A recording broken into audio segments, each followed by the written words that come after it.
திமுக, அதிமுக, பாஜக. ஏன்னா எதிரில 2 பெரிய கட்சிகள் இருக்கு. 2 பெரிய கட்சி. ஆமாம், பாரதிய ஜனதா கட்சியோட டாக்டர் ராம்தாஸ் சேர்ந்திருக்காரு. ராம்தாஸ் போனார்னா கண்டிப்பாக அது உருப்படாது. சரியா? இவங்க சொல்கிறாங்க மக்கள்கிட்ட, நாங்கள் இதெல்லாம் ஆட்சிக்கு வந்தால் செய்வோம் சொல்கிறாங்க, அவ்வளோதான். இப்போ திருமாவளவன் இதை நாங்கள் வலியுறுத்துகிறோன்னு தான் சொல்வாரே தவிர, இதை அவர் செய்ய முடியுமா? யோசிச்சு பாருங்கள். இந்த நம்ம அரசு வந்ததுக்கப்புறம் நம்ம உட்காந்துப்பா காங்கிரஸ் கொடுத்தது எல்லாமே ஓகேன்னு நான் சொல்லலை தங்கம், நீங்கள் புரிஞ்சுக்கோங்க. அதே மாதிரி அனைத்து இந்தியா நம்ம திராவிட முன்னேற்ற கழகம் கொடுத்ததும் ஓகேன்னு சொல்லலை. ஜெயலலிதா அம்மாவுக்கு தான் ஓட்டு. இவங்க ஜெயலலிதா அம்மாவை 1 மாத காலத்துக்கு மேலே ஆஸ்பத்திரியில் வச்சு கொன்னவனுங்க. அதுலேயே 200 கோடி ஊழல் இது நடந்துச்சு, வரி கட்டலைன்னு சொல்லி அப்பமே பிடிச்சானுங்க. எப்போ நான் சொல்றதெல்லாம் 50 வருஷத்துக்கு முன்னாடி. 50 வருஷமா ஜெகத் ரசிகன் வரி கட்டாமல் இருக்காருன்ற மாதிரி எடுத்துக்கலாமா?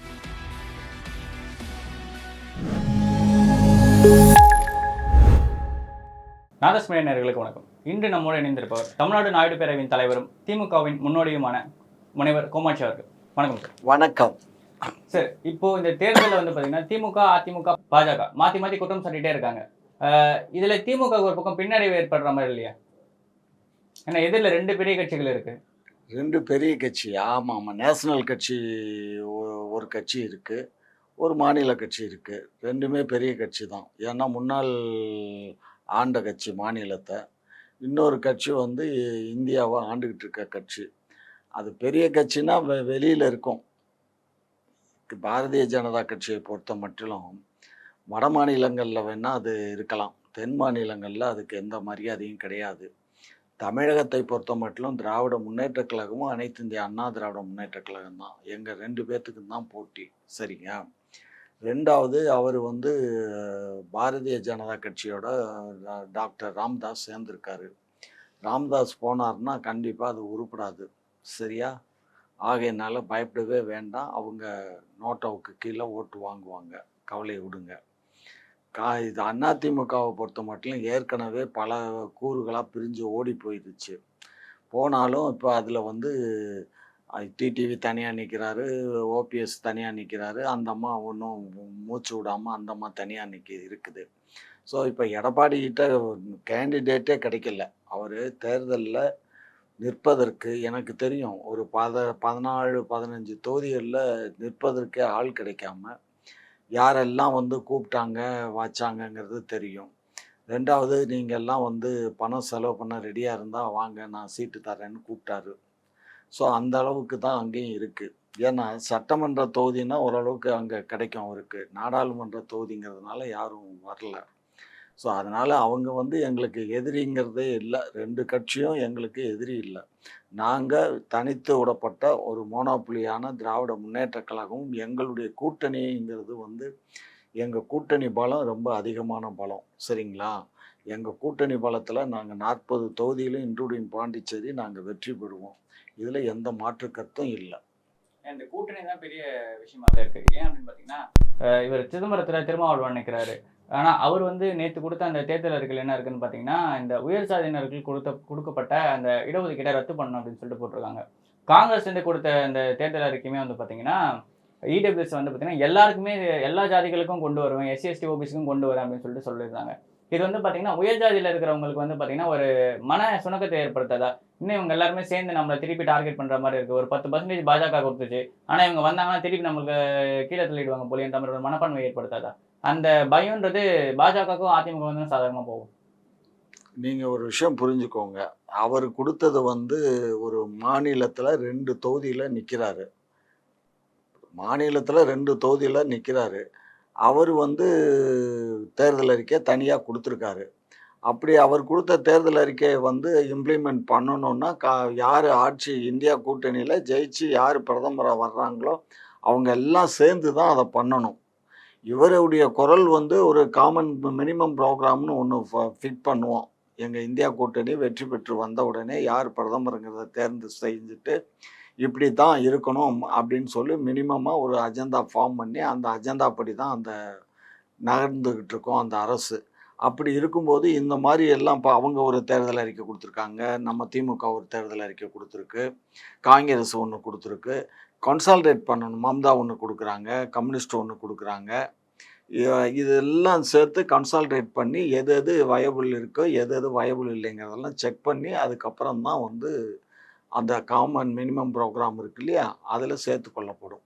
இதுல எதை நம்பி ஜனங்க ஓட்டு போடுறது? இப்ப இந்தியா கூட்டணிக்குன்னு ஒரே தேர்தல் இருக்கிறதா பரவாயில்ல. இப்ப திமுக ஒண்ணு தரும், விசிக ஒண்ணு தரும், கொங்கு மக்கள் தேசிய கட்சி ஒண்ணு தரும்னா இவங்க எல்லாருமே சொல்றதுல பாதி இது நிறைவேற்றப்பட முடியாம போயிடுது. அப்போ அது போலியான வாக்குறுதின்ற மாதிரி ஆயிடலையா? போலியான வாக்குறுதின்னு சொல்ல முடியாது. யாருமே வந்து இப்போ வந்து கட்சியை பார்த்து தான் ஓட்டு போடுறாங்களே தவிர அவங்களுடைய தேர்தல் அறிக்கையை பார்த்தெல்லாம் யாரும் ஓட்டு போடுறதில்ல. தேர்தல் அறிக்கையை பார்த்து ஓட்டு போட்டது எந்த காலத்திலும் இல்லை தங்கம். இவங்க சொல்கிறாங்க மக்கள்கிட்ட, நாங்கள் இதெல்லாம் ஆட்சிக்கு வந்தால் செய்வோம் சொல்கிறாங்க, அவ்வளோதான். இப்போ திருமாவளவன் இதை நாங்கள் வலியுறுத்துறோன்னு தான் சொல்வாரே தவிர இதை வந்து அவர் செய்ய முடியுமா? யோசிச்சு பாருங்கள். ஒரு மனிதனை வந்து அந்த தொகுதியில் இருக்க மக்களுக்கு தெரியும், இவர் என்னடா 2 தொகுதியில் நிற்கிறாரு, இவர் இந்த நாட்டினுடைய பிரதமராக வருவாரா, அதை செய்ய முடியுமா? செய்யறதுக்கு முயற்சிப்போம், அவ்வளோதான். இதெல்லாம் ஒரு முயற்சி தான், அது தப்புன்னு சொல்ல முடியாதே. அவங்க கட்சியினுடைய கொள்கை அதை சொல்கிறாரு. இன்னொருத்தர் கூட என்ன சொல்கிறாரு, ராகுல் கூட என்ன சொல்கிறாரு, உயர் வகுப்பினருக்கு வந்து வருவாயின் அடிப்படையில் வேலை வாய்ப்பு கல்வி ஒதுக்கப்படும் அப்படின்னு சொல்கிறாரு. இப்போ மோடியும் அதை தான் பண்ணார். ஸோ அது வந்து 10%. ஆனால் இப்போ சில பேர் என்கிட்டே கூட என்ன கேட்குறாங்க, 10% இருக்கிறது ஏன் நாளைக்கு கீழே ஓபிசி கூட ஏன் அது இறங்கக்கூடாது, ஓபிசிலையும் வருவாயின் அடிப்படையில் வேலைவாய்ப்பு கல்வின்னு ஏன் பிரிக்கக்கூடாது, பட்டியலின மக்களுக்கு ஏன் பிரிக்கக்கூடாது, ஆல் ஓவர் இந்தியா ஃபுல்லாகவே வேலைவாய்ப்பு கல்விக்கு வந்து எல்லாம் வந்து வருவாயின் அடிப்படையை வந்துட்டா என்ன செய்யறது அப்படின்னு சொல்லி ஓபிசி ரிசர்வேஷனை பொறுத்த வரைக்கும் கிரீமி லேயர்னு ஒரு இது ஃபிக்ஸ் பண்ணியிருக்காங்க. ஆமாம். அப்படி இருக்கும்போது திருப்பி நம்ம இந்த லேயர் எப்படி நம்ம 10.5 சாரி அந்த 10% ரிசர்வேஷன்களை கொண்டு வர முடியும்? இல்லை, அது அந்த 10.5 தான் அவங்க ஏற்கனவே பார்லிமெண்ட்டில் தீர்மானம் போட்டு மோடி சுப்ரீம் கோர்ட்டுக்கெல்லாம் போய் ஜெயிச்சு வந்துட்டாரு. அந்த 10% வந்து அவர் ஜெயிச்சு வந்துட்டாரு. உயர் வகுப்பினருக்கு வந்து வருவாயின் அடிப்படையில் கொடுக்கலான்னு வாங்கிட்டார்ல. வாங்கிப்போ அது மாதிரி பண்ணிட்டு தானே இருக்காங்க, 2 வருஷமாக போயிட்டுருக்கு. ஆனால் தமிழ்நாட்டில் இன்னும் அதை எஸ்டாப்ளிஷ் பண்ணல. தமிழ்நாடு கவர்மெண்ட்டு அதை எஸ்டாப்ளிஷ் பண்ணலை. ஃபியூச்சரில் அது வந்து இந்த இந்த நம்ம அரசு வந்ததுக்கப்புறம் நம்ம உட்காந்துப்போ காங்கிரஸ் கொடுத்தது எல்லாமே ஓகேன்னு நான் சொல்லலை தங்கம், நீங்கள் புரிஞ்சுக்கோங்க. அதே மாதிரி அனைத்து இந்தியா நம்ம திராவிட முன்னேற்ற கழகம் கொடுத்ததும் ஓகேன்னு சொல்லலை. எல்லாம் உட்காந்து இப்போ நீங்கள் வந்து வர்றீங்க, நான் வரேன், அவர் வர்றாருன்னா 4 பேரும் 4 கொள்கை இருக்கு இல்லையா, இந்த 4 கொள்கையும் கன்சால்டேட் பண்ணணும். கன்சால்டேட் பண்ணி எது வயபிள் இல்லைங்கிறதெல்லாம் தெரிஞ்சு அதுக்கப்புறம் தான் அந்த ஒரு தேர்தல் அறிக்கை மாதிரி ஒன்று வெளியிடுவாங்க. இன்னது எங்களுடைய ஆட்சி அமைஞ்சுது, இதில் நாங்கள் இந்த காமன் ப்ரோக்ராமில் நாங்கள் பயணிக்கிறோம் அப்படின்னு சொல்லுவாங்க. Okay sir. இப்போ அதை தாண்டி முக்கியமான விஷயமா பார்க்கப்படுது திமுக அப்படியே செஞ்ச நலத்திட்ட உதவிகள். அதெல்லாம் வந்து தேர்தல் சமயத்தில் தான் கொடுக்குறாங்க. அப்படியே எல்லாருக்கும் வந்து மகளிர் உதவி தொகைன்னு சொல்லியிருந்தாங்க. வந்ததுக்கப்புறம் 1 கோடி பேருக்குன்னு லிமிட் பண்ணிட்டாங்க. எல்லாருக்கும் நகை கடன் தள்ளுபடின்னு சொல்லியிருந்தாங்க. வந்ததுக்கப்புறம் 5 பவுன் 5,000ன்ற மாதிரி லிமிட் பண்ணிட்டாங்க. இந்த மாதிரியான வாதங்கள்லாம் இருக்குல்ல, இதில் அதிருப்தியான மக்களே பல பேர் இருக்காங்களே, அவங்களுக்கு திமுக என்ன ஒரு பதில் தம்பி, சொல்லுங்க? நீங்கள் ஒரு விஷயம், அதாவது வறுமை கோட்டு கீழே இருக்கவங்களுக்கு தானே பணம் தேவை. வறுமை கோட்டுக்கு நல்ல வசதியானவங்க வந்து இப்போ ஒன்றும் இல்லை, சுகர் மட்டும் ரேஷன் கார்டில் வாங்குறாங்கன்னு வச்சுக்கோங்க, அவங்களுக்கு 1000 ரூபாய் தேவையா சொல்லுங்க? ஆனால் அதை தேர்தல் வாக்குறுதியில் சொல்லிட்டு இருக்கலாம். தேர்தல் வாக்குறுதியில் வந்து எல்லாமே கண்ணாடி போல நம்ம வந்து எடுத்து காட்ட முடியாது பொத்தாம்பொதுவாக தான் சொல்ல முடியுமே தவிர பொதுமக்களை ஏமாத்துற மாதிரியான வாக்குறுதி அது ஏமாத்துறோன்னு நீங்கள் நினச்சிக்கிட்டா அதுக்கு நாங்கள் பொறுப்பாகாது. நீங்கள் அதாவது நாங்கள் என்ன சொன்னோம், மகளிருக்கு உரிமை தொகை தரப்படும் சொல்கிறோம், 1000 ரூபாய் தரப்படும்னு சொல்கிறோம். இப்போ திரும்ப என்ன சொல்கிறோம், இப்போ அனைத்து மகளிருக்கும் நாங்கள் இந்த ஆட்சி வந்தால், இந்தியா கூட்டணி ஆட்சி வந்தால் எல்லா மகளிருக்கும் 1000 ரூபாய் கொடுக்கப்படும் சொல்கிறோம். ஆனால் எடப்பாடி 3000 ரூபாய் கொடுக்குறேன்றதுல வாங்கிட்டாருன்னு சொல்லி எனக்கு என்ன, எடப்பாடி அவர்கள் வரப்போற ஆட்சியில நாங்க பேசி எல்லா மகளிர்களுக்கும் 3000 ரூபாய் வாங்கி தரோன்ற மாதிரி சொல்லியிருக்காரு. ஏங்க இதெல்லாம் வந்து சாத்தியமா? அவர் எந்த கூட்டணியில் இருக்காரு புரிஞ்சுக்கோங்க. அதாவது ஒன்று இந்தியா கூட்டணியில் இருக்கணும், இல்லை பாரதிய ஜனதா கூட்டணியில் இருக்கணும். எந்த கூட்டணியிலுமே இல்லை. அவர் யார்கிட்ட போய் கேட்பாரு? குட்டிச்சோவத்தை பார்த்து தான் போய் கேட்கணும். இருந்தாலும் தமிழ்நாட்டுல 2 பிரதான கட்சிகள் அதிமுக ஒண்ணு, அது நான் என்ன சொல்றேன்னா, அவர் யாரு கூட இருக்காரு, யாரு கூட கூட்டணியில் அங்க வைக்கிறாரு? 2014 தனித்து இருந்தே வந்து பாத்தீங்கன்னா 37 சீட்டு கிட்ட ஜெயிச்சிருந்தாங்க அதிமுக கூட்டணி. எப்போ 2014 மோடி ஃபர்ஸ்ட் இது வந்தப்போ இந்தியா அலைன்ஸ் திமுக கூட்டணியில யாருமே ஜெயிக்கவே இல்லை. இவர் எடப்பாடி 38 ஜெயலலிதா அவர்கள் வந்து பார்த்தீங்கன்னா 38 சீட் ஜெயிச்சிருந்தாங்க. அதுக்கப்புறமா தர்மபுரியில அன்புமணி ராமதாஸும் பொன் ராதாகிருஷ்ணனும் இந்த பக்கம் ஜெயிச்சிருந்தாங்க.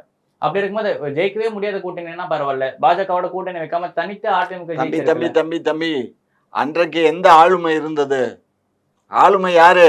ஜெயலலிதா அவர்கள் இருந்தாங்க. ஜெயலலிதாங்கிற ஒரு பெரிய வியூகம் வகுக்கிற ஒரு அரசியல் ஞானி இருந்தாங்க.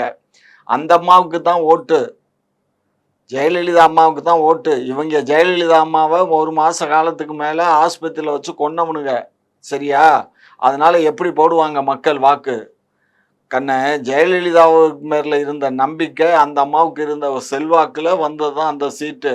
அதே மாதிரி எடப்பாடியார் திரும்பவும் கூட ஆட்சிக்கு வந்திருக்க முடியாது. அந்த அம்மா பிடிச்சி வச்சுட்டு ஜெயிச்சு வச்சுட்டு போன இது 2000 இதுல வந்து 16ல் வந்து அவங்க எம்எல்ஏ எலெக்ஷன்ல வந்து அவங்க உயிரோட இருக்கும்போது பண்ணது. புரியுதுங்களா? அதுக்கப்புறம் இவர் எலெக்ஷனை சந்திச்சிருந்தாருன்னா அவர் வந்திருக்க முடியாது. அதுக்கப்புறம் இவர் கொஞ்சம் தன்னை பலப்படுத்திக்கிட்டாரு.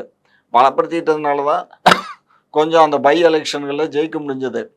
ஆனால் அந்த பை எலெக்ஷனில் ஜெயிச்ச அளவுக்கு ஏன் பஞ்சாயத்தில் ஜெயிக்க முடியல? நீங்கள் இப்போ அப்படி பார்த்தீங்கன்னா இப்போ பேசிக் எது? பஞ்சாயத்து எலெக்ஷன் தானே. எத்தனை இன்னைக்கு நகராட்சி அவங்க கையில் இருக்குது, எத்தனை மாநகராட்சி கையில் இருக்குது, எத்தனை பஞ்சாயத்து யூனியன் இருக்குது? சொல்லுங்க பார்ப்போம். சொல்ல முடியாதா இருக்கா? எத்தனை சதவீதம் வாக்கு வாங்கினாங்க? அதனால இது அரசியல் கண்ணு. அதனால அந்த ஆளுமையை வச்சு பேசாதீங்க.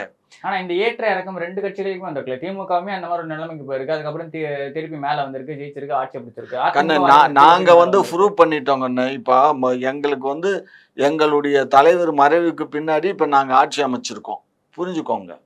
தலைவருக்கு பின்னாடி எங்க முத்தமிழறிஞர் டாக்டர் கலைஞருக்கு பின்னாடி மு.க. ஸ்டாலின் அவர்களை முன்னிறுத்தி நாங்க ஜெயிச்சு வந்திருக்கோம், ஆட்சி அமைச்சிருக்கோம். ஸோ எங்களுக்கு வந்து அது கண்டினியூ ஆகும்ல. யோசிச்சு பாருங்க. அவர் அதாவது நாங்கள் வந்து ஜெயலலிதாங்கிற ஆளுமைங்கிறது வேற, கலைஞருடைய ஆளுமைங்கிறது வேற. நாங்கள் கலைஞருக்கு பின்னாடி எங்களுடைய தலைவர் ஜெயிச்சு வந்துட்டோம், நாங்கள் ஆட்சி அமைச்சிட்டோம், நாங்கள் இப்போ ஆட்சியில் இருக்கோம். நாங்கள் பஞ்சாயத்து எலெக்ஷன்லேயும் நடத்தி காட்டிட்டோம். எல்லா மாநகராட்சியும் எங்கள் கையில் தான் இருக்குது. யோசிச்சு பாருங்கள், எல்லா மாநகராட்சியும். அப்போ இதில் என்ன இருக்குது? முனிசிபாலிட்டியும் எங்கள் கண்ட்ரோலில் தான் இருக்குது, பஞ்சாயத்துகளும் எங்கள் கண்ட்ரோலில் இருக்குது. வேணா இவங்க ஒரு கவுன்சிலர்ஸ் வேணால் ஒரு 10-15 கவுன்சிலர்ஸ் வேணால் இன்றைக்கி சென்னையிலேயே எடுத்துக்கோங்க. எத்தனை கவுன்சிலர் இருக்காங்க? 200 வார்டு மொத்தம். 200 வார்டில் எத்தனை கவுன்சிலர் இருக்காங்க சொல்லுங்கள்? மதுரையில் எத்தனை கவுன்சிலர் இருக்காங்க? அவ்வளோதான் கண்ணு. அதெல்லாம் வந்து அதாவது தேர்தலில் வந்து இந்த ஆளுமை, இவர் நல்லா பேசுகிறாரு, நல்லா செலவு பண்ணுவாருன்னு சொல்லி எல்லாம் எதிர்பார்த்தாங்க. ஆனால் அவர் இப்போ செலவு பண்ணலை. காரணம் என்னன்னா, நம்ம இப்போ செலவு பண்ணி நமக்கு என்ன ஆக போகுது? எம்பிக்கள் வந்து நமக்கு ஒன்றும் ஆக போகிறது இல்லை. ஆனால் கட்சி இருக்குங்கிறத நம்ம வந்து காட்டிப்போம். நம்ம வந்து 2026 நம்ம பணத்தை செலவு பண்ணி நம்ம ஆட்சியை பிடிக்கிறதுக்கு முயற்சிப்போங்கிறது அவருடைய திட்டம். உண்மையை சொல்கிறேன், காட் ப்ராமிஸாக அவருடைய திங்கிங் இதுதான். சரியா? அந்த திங்கிங்கில் இருக்கிறதுனால இப்போ இது வந்து ஒரு தொகுதியில் கூட அவர் வெற்றி பெற முடியாது. பெரிய கோடீஸ்வரர்களை நிப்பாட்டியிருக்க ஒரு 4 பேரை. அந்த கோடீஸ்வரன் ஈரோட்டில் நிற்கிறவரெல்லாம் மிகப்பெரிய கோடீஸ்வரன், 600 கோடிக்கு சொந்தக்காரர். அவரெல்லாம் ஜெயிக்க முடியாது. திமுகலையும் அந்த மாதிரி நிற்கிறாங்க நிறைய பேர் கோடீஸ்வரர். திமுகவில் இருக்கவங்க பாரம்பரியமக்க பணக்காரனுக்கு என்ன பாரம்பரியம்னா கிட்டத்தட்ட 50 ஆண்டுகளா. இப்போ ஒன்றும் வேண்டாம், ஜெகத் ரட்சகன்னு எத்தனை ஆண்டுகளாக அவர் பணக்காரன் உங்களுக்கு தெரியும். சரிங்களா? இந்த காலேஜ் வந்தது போனது இன்னைக்கு தான் நீங்கள் பார்க்குறீங்க. அவர் ஏற்கனவே ஏலச்சீட்டு பிடிச்சிக்கிட்டு இருந்தார். அதுக்கப்புறம் ஃபண்டுலாம் நடத்திக்கிட்டு இருந்தார். நான் எனக்கு தெரிய ஃபண்டு நடத்துவார் கண்ணே. அந்த ஃபண்டில் அந்த குடங்கள்லாம் எவர் சிலர் குடம் கொடுப்பாரு. அந்த குடம் கொடுக்கறதுக்கே அவர் லாரியில் லோடில் 2 லோடு 3 லோடுன்னு தகடுகளை வடநாட்டிலேருந்து வாங்கிட்டு வந்து இங்கே சொந்தமாக மிஷினை போட்டு இவரே கட் பண்ணி இவங்களே குடங்கள்லாம் தயாரித்து பண்ணி லட்சக்கணக்கான குடங்களை பண்ணி கொடுப்பாரு. அவங்க மக்கள், வன்னியரின மக்கள் எல்லாம் அவர்கிட்ட அந்த தீபாவளி பண்டு, பொங்கல் பண்டுன்னு போடுவாங்க. அவங்களுக்கெல்லாம் அப்படி பண்ணார். அதுலேயே 200 கோடி ஊழல் இது நடந்துச்சு, வரி கட்டலைன்னு சொல்லி அப்பமே பிடிச்சானுங்க. எப்போ? நான் சொல்றதெல்லாம் 50 வருஷத்துக்கு முன்னாடி. 50 வருஷமா ஜெகத் ரசிகன் வரி கட்டாமல் இருக்காருன்ற மாதிரி எடுத்துக்கலாம். இல்லை கண்ணு, அதாவது வரி கட்டாமல் இருப்பாங்கன்னு சொல்ல முடியாது கண்ணு. வரி கட்டாமல் இருந்தால் இன்னைக்கு ரெய்டு பண்ணானுங்கல்ல, ரெய்டு பண்ணி நாங்கள் பிணவரையில எல்லாம் பணம் எடுத்தோன்னு சொன்னாங்கல்ல தம்பி. யார் அவங்க சொன்னாங்களோ இல்லையோ, நம்ம மீடியாக்கள்லாம் பேசிச்சு இல்லை. எந்த பேப்பரில் வந்துச்சு? எந்த இதில் இப்போ இந்த நியூஸ் சேனலில் யார் சொன்னா? சரிங்க. இவ்வளவு நேரம் உங்களோட பொன்னான நேரத்தை எங்களோட பகிர்ந்தமைக்கு நன்றிங்க. நன்றி கண்ணு.